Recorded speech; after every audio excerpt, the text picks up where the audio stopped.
Michael Shikha Niketan Higher Secondary Government Sponsored Co-ed English Medium School has taken an excellent initiative of teaching and make our students learn day-to-day lessons through audio and video in our YouTube channel.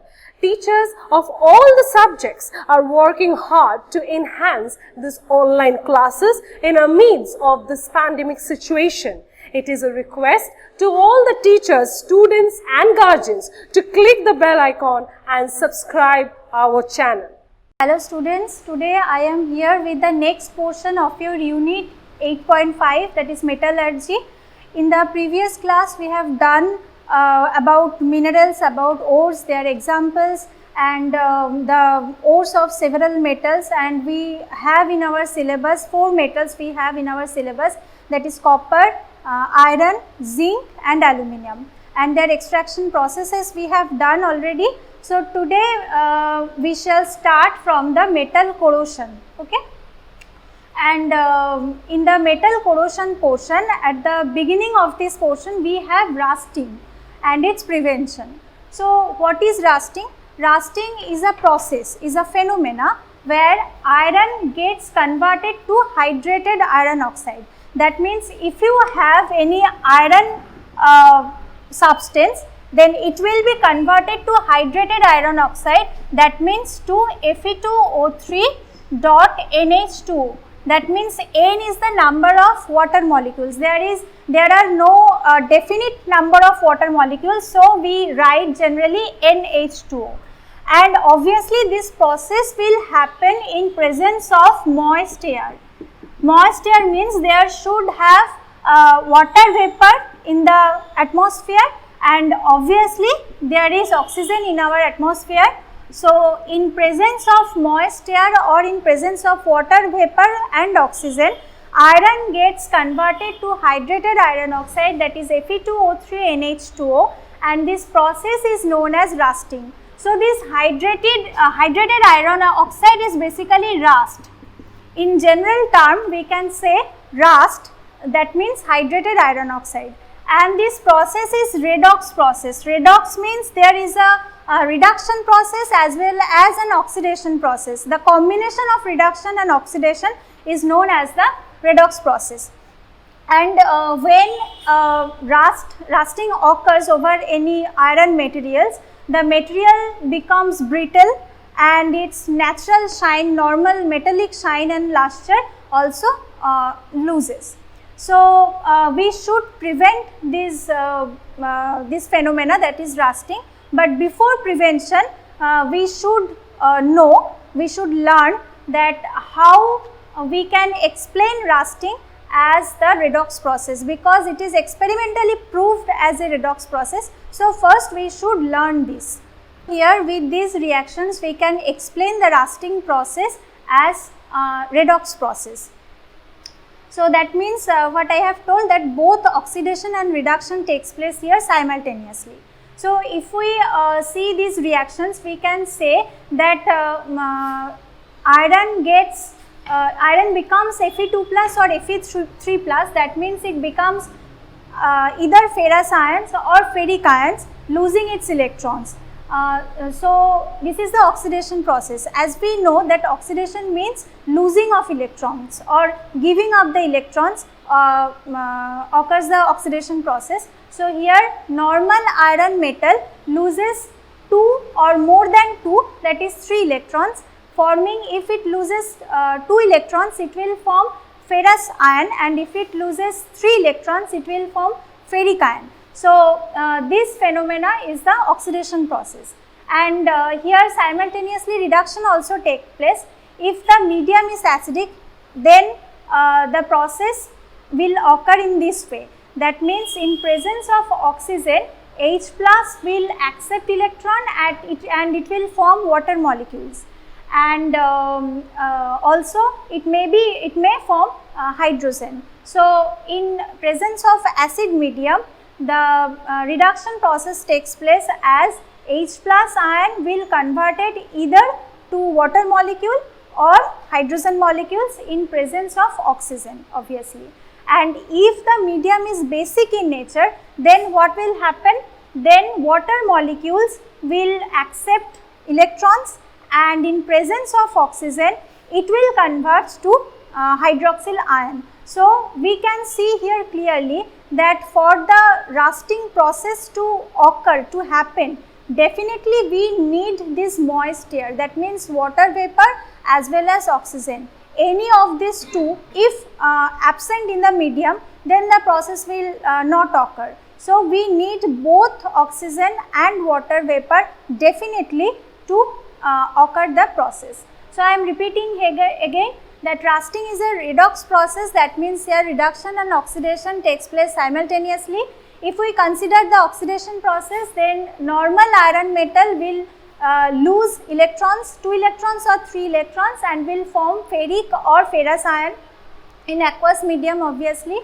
And if we consider the reduction process, then it will we can classify on the basis of the medium. If the medium is acidic in nature, then H plus ion will convert either into water molecule or into hydrogen gas, definitely in presence of oxygen.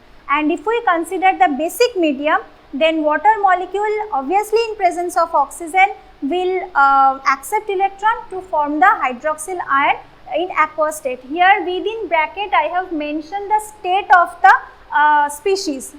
Okay, as the H plus ions are in water medium, so I have written here AQ, that means aqueous, AQ in short, and water is normal liquid, so I have written here small l. As hydrogen is gaseous in nature, so I have written small g, and like this way I have mentioned in the basic medium also.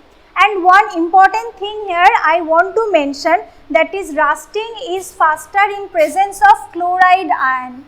If we observe, we can see that in presence of saline water, where chloride ions are present in more amount, there we can see that rusting becomes faster. In normal water, there are no chloride ions generally in the medium. So, in saline water much more amount of chloride ions are present. So, in presence of saline water, in presence of chloride ions, rusting becomes very much faster. So, now we will start how to prevent this rusting phenomena. Okay, so the prevention we can do by these 4 processes. We have 4 options here. Number 1 is painting over the surface, number 2 galvanization, number 3 use of magnesium block, and number 4 is plating, normal metal plating. Okay. So, I start to explain the first point, that is painting over the surface. Now, generally we can say that to prevent the rusting, we can cover the surface of the metal so that moist air cannot get the contact with the metal surface. So, the first option is to, if we paint with the water resistant type of painting, with the over the metal surface, then we can protect the metal surface from the moist air. So, for this purpose, the water resistant paint are very much helpful. So, for this purpose we can use water resisting paint, okay, to protect the surface of the metal, so that the water vapors or the oxygen cannot get contact of the surface. Okay. Second point we have, that is galvanization. We already read about the electroplating process. When this process is done using zinc metal, then the electroplating is particularly known as galvanization. So, galvanization means electroplating with zinc metal. Okay. When we cover the metal surface with zinc metal with the help of electroplating process, then the whole thing is known as galvanization. So, galvanization is the better way to prevent the rusting phenomena actually. What happens here actually, because when we have the metal surface and if we give a plating of zinc, then zinc is basically reactive in nature, according to our electrochemical series, we have seen that zinc at the higher activity metal list. Zinc is present in the higher activity metal list actually. So, zinc is chemically reactive. So, zinc actually reacts with the oxygen present in the atmosphere, and it forms zinc oxide. That means in presence of atmospheric oxygen, zinc reacts with it and form zinc oxide. Okay. So, we have the metal surface. This is our metal surface, and here we have given a layer of zinc with the help of electroplating process, and now there another layer of zinc oxide is also formed, that is the layer of zinc oxide. So, first we have the metal surface, then over it there is a zinc layer which we have done using electroplating process, which is known as galvanization, and then over the zinc metal there is a layer of zinc oxide. Now, how this occurs? Actually, zinc is very much reactive in nature as it is in higher position in the electrochemical series. So, it reacts with the oxygen present in the atmosphere, and naturally it forms zinc oxide. And this layer of zinc oxide actually protect the zinc and the metal as well as the metal from further penetration of oxygen gas actually. So, this once the zinc oxide, layer of zinc oxide is formed, then further penetration of oxygen within the metal surface, we can prevent this penetration. So, in this way we can prevent the whole rusting process here. Okay. Next thing is use of magnesium block. As we know that magnesium is also in the higher position in our electrochemical series, and it is in higher position with respect to the zinc also, and obviously with respect to iron. So, if we use magnesium block instead of only iron, then instead of iron the magnesium will be corroded. Okay. So, in this way by using magnesium we can protect our iron materials. So, that is why here magnesium blocks are known as the sacrificial anode, as they are as if sacrifice themselves in the place of iron. So, we also can use magnesium block. And the last point is plating. Plating means it is also done by electroplating process, but here the plating is done with the help of chromium metal, or we also can use tin. Tin means Sn. Okay. Sn Sn indicates tin metal, and Cr means chromium. So, we also use the electroplating process obviously, but none other than chromium and tin we can use here because they are also resistant to the moist air, and they are not so much reactive also. So, that is why they cannot react with the atmospheric oxygen or the moisture present in the atmosphere. And the plus point is these two metals also add some shine over the material. So, if we coat with chromium or tin, then we can get an extra shiny look over our iron materials, and it also prevent the rusting process. So, for the prevention of rusting we have 4 options here. We can use water resisting paint over the metal surface to prevent this rusting. We also use this process, that is galvanization, where we can use zinc by electroplating, and which I have explained here, that is zinc is a reactive element obviously because its position in the electrochemical series at the higher position. It reacts with the atmospheric oxygen to form zinc oxide, and this zinc oxide basically protect the whole thing because it prevent the penetration of oxygen atom to the inner wall of zinc metal or the inner wall of the metal. So, in this way we can prevent the process.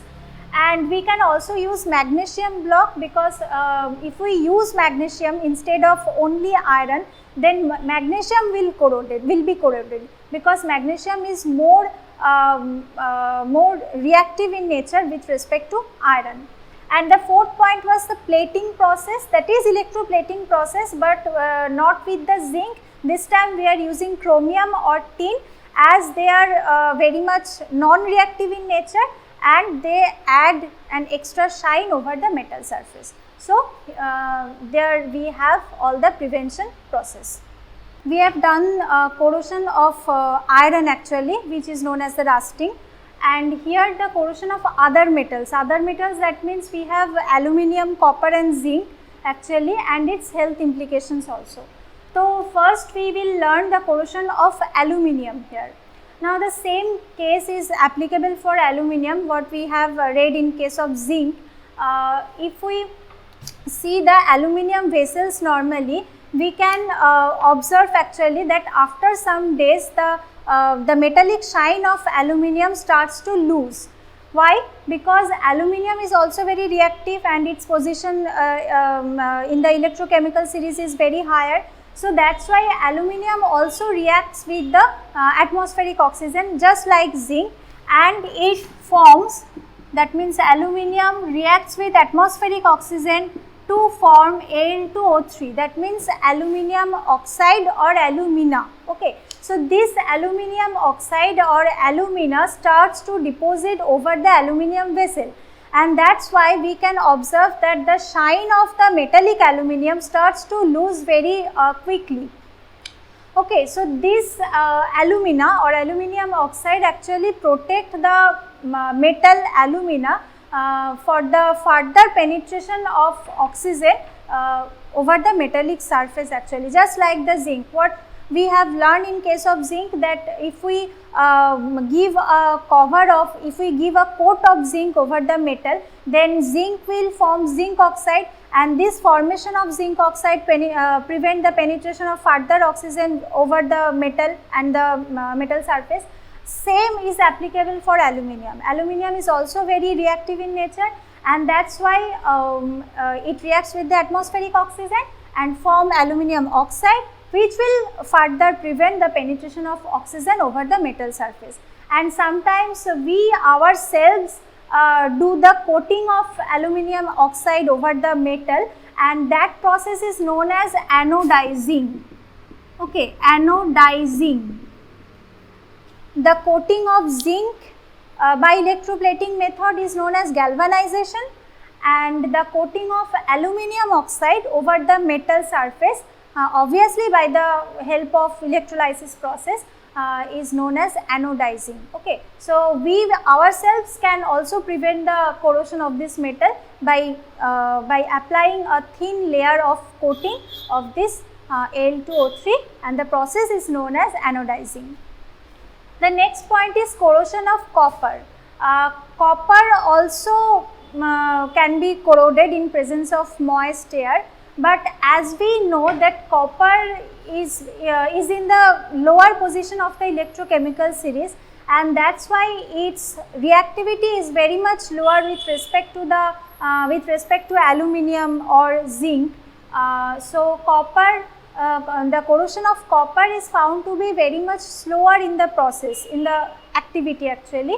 So, copper basically forms which is known as basic copper carbonate. Okay, this is basic copper carbonate.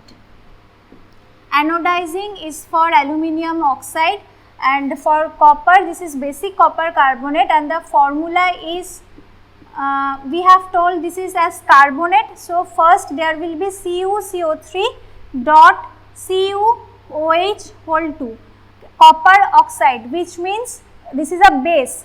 Presence of OH groups means this is a base in nature. So, the name is basic copper carbonate, and the formula is this CuCO3 dot CuOH whole 2. So, the color of basic copper carbonate is green, is a type of green, is a kind of green actually. So, a greenish layer is found to be formed over the copper based materials in presence of moist air. But as I have mentioned that copper is very much non-reactive in nature, so the whole process is very slow. Okay, if we keep a piece of copper materials for a prolonged time, So then after a prolonged time we can see the formation of this greenish patch or greenish layer over the vessels, and the layer is due to the formation of this basic copper carbonate or the compound having this chemical formula. And we also remove these materials actually, that is we also remove this basic copper carbonate, we also remove this Al2O3 with the use of some acids. Normally we have in our house lemon juice or tamarind, and as we know all the citrus type of fruits they contains acid. Okay, they are organic acid basically, but they contains acid, and if we use this lemon juice over the copper vessels, we can get the actually metallic shine of copper. Okay, so using acids, using normal organic acids like lemon juice or tamarind juice, we can remove these layers also. And the next thing is the effect of presence of excess metals in our body. If we intake these metals anyhow by food or by drink, it may be, then the excess, if we intake these metals in excess amount, and basically in our body they starts to deposit, and they are and this phenomena is not healthy actually for us. This is obviously harmful for us. If zinc deposit in our body, starts to deposit in our body excessively, it can causes nausea, it can causes pancreatitis, and also anemia. Okay, and if we have copper in our body in excessive amount, it can cause a disease which is known as Wilson's disease. Okay, in this case copper has already deposited in our body in excessive amount, and it starts to bind with the protein, and finally it starts to deposit in our liver, our kidney and our brain. So this is very much harmful, known as Wilson's disease. And due to the abnormal deposition of this aluminium, it can cause anemia as well as another disease which is known as Alzheimer's disease. Okay. So in this portion we have learnt about the corrosion of other metals, that means other than iron there are aluminium, copper, and in case of aluminium, as it is very much reactive in nature, so it can produce a layer of aluminium oxide, and if we ourselves give a layer of aluminium oxide over the metal, then the process is known as anodizing. Actually the formation of aluminium oxide is helpful to some extent for us, because this formation of aluminium oxide prevents the further penetration of oxygen over the metal. And if we keep copper vessels for a prolonged time, we can see a greenish patch or a greenish layer formed over the surface of the metal, which is known as basic copper carbonate. And as copper is not so much reactive in nature, as its position is very lower in the electrochemical series, that is why the process takes a long time. Okay, and we can remove all these things by using acids, and the acid may be our lemon acid may be which is present in our home, that is lemon juice or tamarind juice. By using this kind of organic acids, easily we can remove these patches. And the next point was the effect of the presence of this excess metal in our body. Now if excess amount of zinc deposit in our body, it will create nausea, pancreatitis or anemia, diseases like this kinds of disease, and copper causes Wilson disease and aluminium causes Alzheimer's disease. Thanks for watching. Leave a like and comment. Subscribe. And do share the video among your friends.